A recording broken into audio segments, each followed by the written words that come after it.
Hi food lovers, மீண்டும் உங்கள் அத்தனை பேரையும் லக்ஷ் போஜனாவிலே சந்திப்பதிலே மகிழ்ச்சி. இன்னைக்கு என்ன கேட்டிங்கன்னா, ஒரு கலந்த சாதம். ரொம்ப நாள் ஆச்சு. சாம்பார் சாதத்துக்கு டஃப் கொடுக்குற மாதிரி ஒரு கீரை சாதம் ஃபென்டாஸ்டிக்காக இருக்கும். நீங்கள் டிஃபன் பாக்ஸில் ஆஃபீஸ்க்கு எடுத்துகிட்டு போகலாம், இல்லை வீட்டில் ஃப்ரெஷ்ஷாக செஞ்சு சுட சுட நெய் போட்டு சாப்பிடலாம். ஃபென்டாஸ்டிக்காக இருக்கும். வாங்க ஒரு கீரை சாதம் எப்படி செய்யலான்னு பார்க்கலாம்.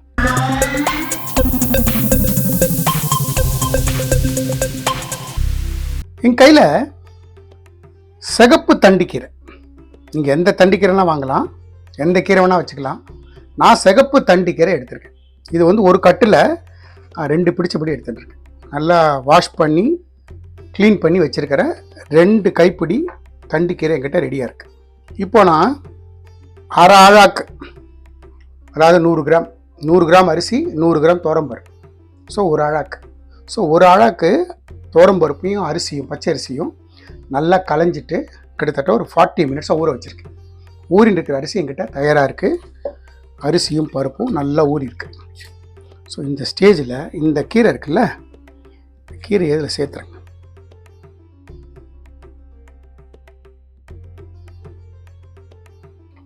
இதில் ஒரு 10 சின்ன வெங்காயம் கட் பண்ணி வச்சுருக்கேன். அந்த சின்ன வெங்காயத்தை சேர்த்துருக்கேன். ஒரே ஒரு தக்காளி இந்த மாதிரி கட் பண்ணி வச்சுருக்கேன், அதையும் சேர்த்துருங்க. 2 பல்லு பூண்டு, ஒரே ஒரு பச்சை மிளகாய், கொஞ்சமாக மஞ்சப்பொடி, கொஞ்சமாக காரப்பொடி, இது எல்லாத்தையும் நல்லா மிக்ஸ் பண்ணி விட்ருங்க. நான் அரிசி பருப்புக்கு தேவையான தண்ணி லெவலாக விட்டுருக்கேன். இது சரியாக இருக்கும். இதுலேயே ஒரு அரை ஸ்பூன் கல்லுப்பு, ஒரு சின்னதாக 2 ஸ்பூன் நெய். குக்கரை மூடி ஒரு 4 விசில் விட்டோம்னா குழஞ்சி சாதம் வெந்துடும். வெந்ததுக்கப்புறம் அடுத்து என்னென்னு பார்க்கலாம். இந்த கீரை சாதத்துக்கு ஒரு பொடி திரிக்கணும். ஒரு பேன் வச்சுருக்கேன். பேன் ஸ்லைட்டாக சுடட்டும். நம்ம வச்ச பேன் சுட்டுடுத்து அந்த சின்ன ஸ்பூனில் 1 ஸ்பூன் கடலைப்பருப்பு, 1 டீஸ்பூன் உளுத்தம்பருப்பு, 1 டீஸ்பூன் தனியா, கொஞ்சமாக மிளகு, ஒரு பிஞ்ச் வெந்தயம், ஒரு அரை ஸ்பூன் ஜீரகம், இதெல்லாம் ட்ரை ரோஸ்ட் பண்ணுங்க. ஃப்ளேமை லோவில் வச்சுட்டு இதை ட்ரை ரோஸ்ட் பண்ணு.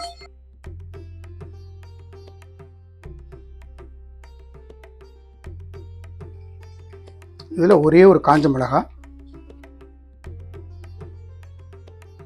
கொஞ்சமாக கருவேப்பிலை, பருப்பெல்லாம் நல்லா கலர் மாறி வரட்டும். அது வரைக்கும் நல்லா வறுத்துருவோம்.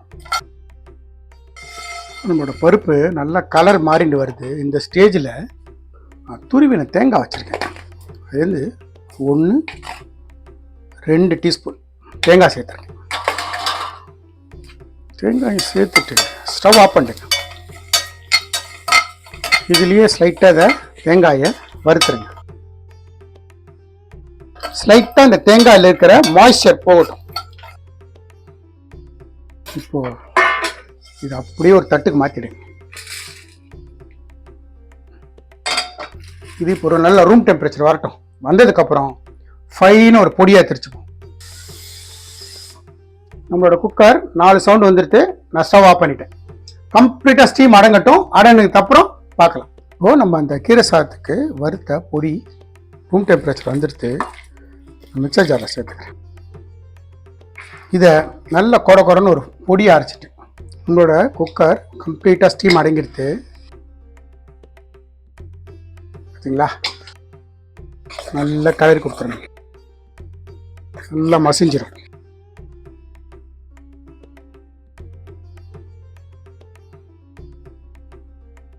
கொஞ்சம் ஹாட் வாட்டர் விட்டுருக்கேன்.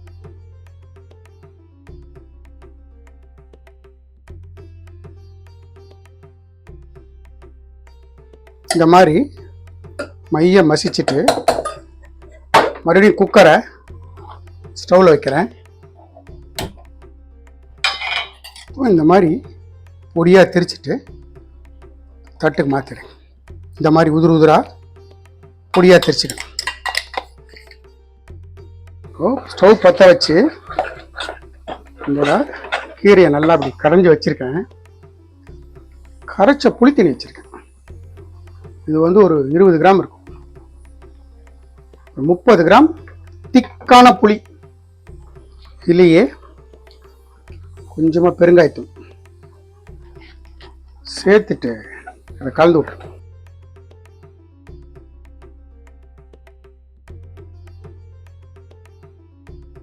நான் இன்னும் கொஞ்சம் ஹாட் வாட்டர் சேர்த்துக்கிறேன், ஒரு 1/2 டம்ளர். இது வீட்டில் அரைச்ச சாம்பார் பொடி 1/2 ஸ்பூன். நம்ம வறுத்து பொடி பண்ணோம்ல, அந்த பொடி ஃபுல்லாக சேர்த்துருங்க. சேர்த்துட்டு நல்லா மிக்ஸ் பண்ணி கொடுத்துருங்க. நான் வந்து குக்கரை பின்னாடி இருக்கிற பர்னருக்கு மாற்றிக்கிறேன். இங்கே இந்த கீரை சாதத்துக்கு ஒரு தாளிப்பு. 1-2 ஸ்பூன் நெய், 1 ஸ்பூன் எண்ணெய். நம்மளோட எண்ணெயை நெய்யை சுட்டு எடுத்து நான் கொஞ்சமாக கடுகு சேர்த்துக்கிறேன், கொஞ்சமாக ஜீரகம், கொஞ்சமாக உளுத்தம்பருப்பு, கிளியில மாதிரி கருவேப்பிலை. கடுகு கிராக்கில் ஆட்டும். கடுகும் ஜீரகமும் இதோட கடுகும் ஜீரகமும் நல்லா கிராக்கில் ஆகிடுது. நான் கொஞ்சமாக முந்திரி பருப்பு, இது ஆப்ஷன், விருப்பப்பறவை சேர்த்துக்கங்க, வேண்டான்றவங்க விட்டு.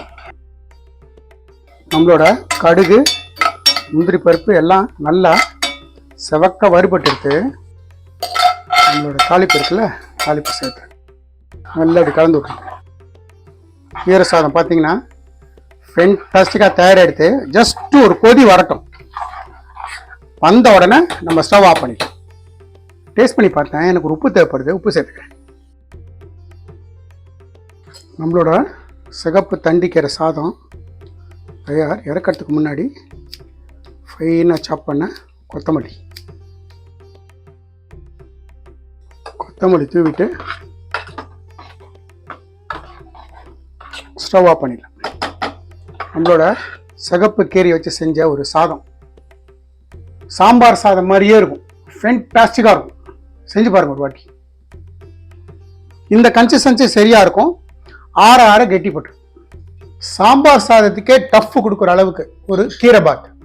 Fantastic recipe. நான் எந்த மாதிரி இன்க்ரீடியன்ஸ் போட்டு எப்படி செஞ்சனோ அதே மாதிரி செய்யுங்க. நல்ல ஒரு ஹெல்த்தி ரெசிபி. இந்த கீரைலாம் சாப்பிட மாட்டேன்னு சொல்கிற குழந்தைங்களுக்கு இந்த மாதிரி செய்யலாம்.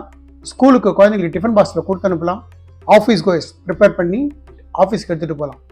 ஸோ ஒரு லஞ்ச் பாக்ஸ் ரெசிபியாகவும் யூஸ் பண்ணிக்கலாம், டிஃபன் பாக்ஸ் ரெசிபியாகவும் யூஸ் பண்ணிக்கலாம். நான் எந்த மாதிரி இன்க்ரீடியன்ஸ் போட்டு எப்படி செஞ்சனோ அதே மாதிரி செய்யுங்க. எனக்கு கிடைச்சது எக்ஸ்ட்ரா ரெசிபி உங்களுக்கும் கிடைக்கும். இந்த வீடியோ பிடிச்சிருந்தா லைக் அண்ட் ஷேர் பண்ணுங்கள். உங்கள் ஃபேமிலி அண்ட் ஃப்ரெண்ட்ஸ்க்கு வந்து ரெக்கமெண்ட் பண்ணுங்கள். மறக்காமல் நம்ம சேனல் வந்து சப்ஸ்கிரைப் பண்ணுங்கள். அப்படி சப்ஸ்கிரைப் பண்ணும்போது பெல் ஐக்கானை கிளிக் பண்ண மறந்துடாது. நம்ம லக்ஷ்போஜனா சேனலுக்காக ஒரு வாட்ஸ்அப் குரூப் கிரியேட் பண்ணியிருக்கோம். நோட்டிஃபிகேஷன் ப்ராப்ளம் சால்வ் பண்ணுறதுக்காகவும், இன்ட்ரெஸ்டட் பர்சன்ஸ் இன்க்ரீடியன்ஸை பார்த்து சமைக்கிறதுக்காகவும் ரொம்ப யூஸ்ஃபுல்லாக இருக்கும். இன்ட்ரெஸ்டட் பர்சன்ஸ் வாட்ஸ்அப் குரூப்பில் ஜாயின் பண்ணிக்கணும். தேங்க்ஸ் ஃபார் வாட்சிங் my all videos. Lakshman signing off from Lakshpojana.